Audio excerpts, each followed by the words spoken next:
You're watching Book Bites. क्या अमीर बनने का कोई सीक्रेट है? कोई ऐसा तरीका जो दुनिया के सबसे कामयाब लोग इस्तेमाल करते हैं? कई बार लगता है ना कि काश हम भी करोड़पति बन पाते हैं, पर किस्मत जैसे साथ ही नहीं दे रही। ये सवाल बहुत आम है और आज हम इसी की गहराई में उतरेंगे। नेपोलियन हिल की जो बेहद मशहूर किताब है सोचो और अमीर बनो, उसके नजरिए से। हाँ, थिंक एंड ग्रो रिच। बिल्कुल, ये सिर्फ एक किताब नहीं है, बल्कि समझिए कि 500 से ज्यादा सफल लोगों के अनुभवों का एक निचोड़ है, एक तरह का ब्लूप्रिंट। और इसकी कहानी भी बड़ी दिलचस्प है। 1908 की बात है। नेपोलियन हिल वो तब एक पत्रकार थे। उनकी मुलाकात हुई उद्योगपति एंड्रू कार्नेगी से। अच्छा। हाँ, और कार्नेगी ने उन्हें एक चैलेंज दिया। कहा कि 20 साल लगाओ और दुनिया के सबसे सफल लोगों के, जैसे हेनरी फोर्ड, थॉमस एडिसन, इनकी कामयाबी का राज पता करो, और वो भी बिना किसी तनख्वाह के। ओह, 20 साल बिना सैलरी के, ये तो बड़ा चैलेंज था। बिल्कुल। हिल ने ये चैलेंज लिया और उसी 20 साल की रिसर्च का नतीजा है वो 13 सिद्धांत जो इस किताब में हैं। तो आज हम इन्हीं में से कुछ सबसे ज़रूरी सिद्धांतों को समझने की कोशिश करेंगे, और इसे समझने के लिए हम एक कहानी का सहारा लेंगे, रमेश की कहानी।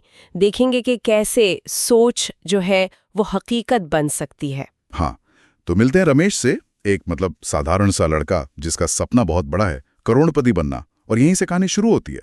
और साथ ही पहला सिद्धांत भी, तीव्र इच्छा जिसे कहते हैं, burning desire. Burning desire. Ramesh सिर्फ सोचता नहीं है, वो इसे हर पल जीता है।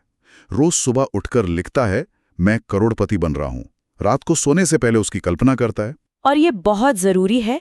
हिल कहते हैं कि ये सिर्फ एक इच्छा नहीं, एक जुनून होना चाहिए। मतलब इतनी गहरी चाहत कि वो आपके हर काम में झलके।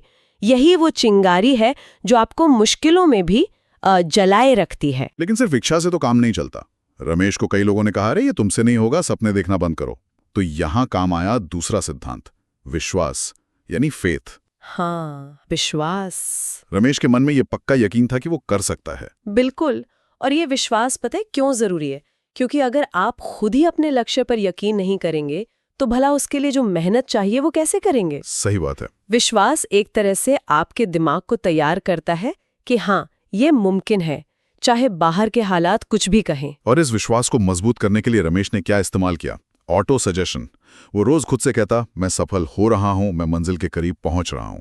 सुनने में शायद लगे कि ये सिर्फ खुद को दिलासा देना है। लेकिन इसके पीछे साइंस है। असल में जब आप लगातार सकारात्मक बातें दोहराते हैं तो धीरे धीरे वो आपके सबकॉन्शियस माइंड, मतलब अवचेतन मन में बैठ जाती हैं। अच्छा। हाँ, ये आपके दिमाग को एक तरह से रीप्रोग्राम करता है, शक और डर को हटाता है। पर सिर्फ सोचने और यकीन करने से तो काम नहीं बनता ना, एक्शन भी चाहिए। राइट। रमेश को इंजीनियरिंग तो आती थी, पर उसे बिजनेस चलाना नहीं आता था। उसे जरूरत महसूस हुई विशेष ज्ञान की, स्पेशलाइज्ड नॉलेज की। बिल्कुल सही। और उसने क्या किया? मदद मांगी, एक अनुभवी मेंटर ढूंढा, बिजनेस की बारीकियां सीखी। हिल इसी पर जोर देते हैं, जनरल नॉलेज तो ठीक है, पर कामयाबी के लिए आपको अपने फील्ड का गहरा विशेष ज्ञान चाहिए, और उसे लगातार बढ़ाते रहना पड़ता है। ज्ञान मिला, फिर रमेश ने बनाई एक ऑर्गेनाइज्ड प्लानिंग, मतलब एक संगठित योजना। अपने आप के आइडिया पर पूरी रिसर्च की, एक क्लियर प्लान बनाया, कैसे करना है, कब करना है, कौन करेगा। हाँ, और यहीं पर ज्यादातर लोग मात खा जाते हैं। प्लान तो बना लेते हैं शायद, पर एक्शन नहीं लेते। हाँ, या फिर बिना प्लान के एक्शन लेते हैं।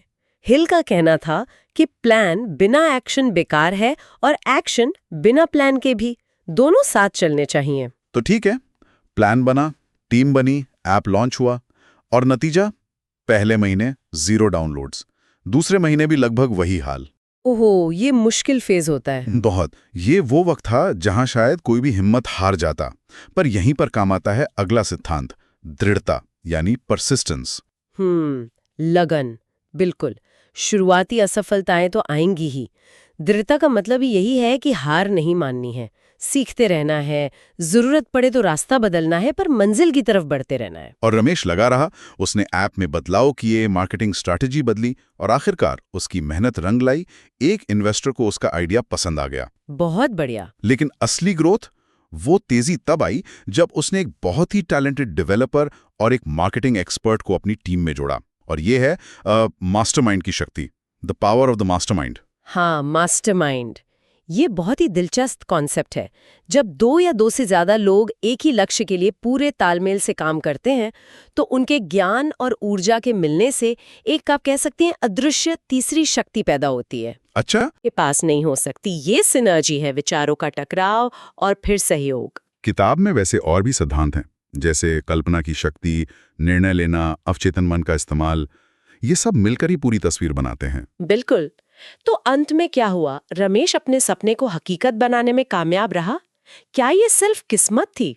नेपोलियन हिल के अनुसार नहीं, बिल्कुल नहीं। तो क्या था ये? ये नतीजा था उसकी सोच का, उसके अटूट विश्वास का, उसकी प्लानिंग का और लगातार कोशिश करते रहने का, मतलब उसकी दृढ़ता का। नेपोलियन हिल का जो सार है वो शायद यही है, Whatever the mind can conceive and believe, it can achieve। मतलब जो मन सोच सकता है और जिस पर यकीन कर सकता है, उसे वो हासिल भी कर सकता है। सही कहा। और ये सिद्धांत सिर्फ पैसा कमाने के लिए नहीं है।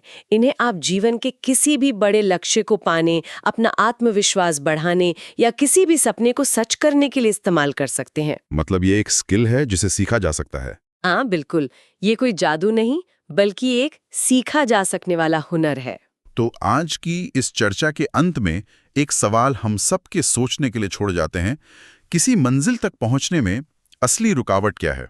बाहर के हालात या फिर वो सीमाएं जो हम जाने अनजाने खुद अपने मन में बना लेते हैं?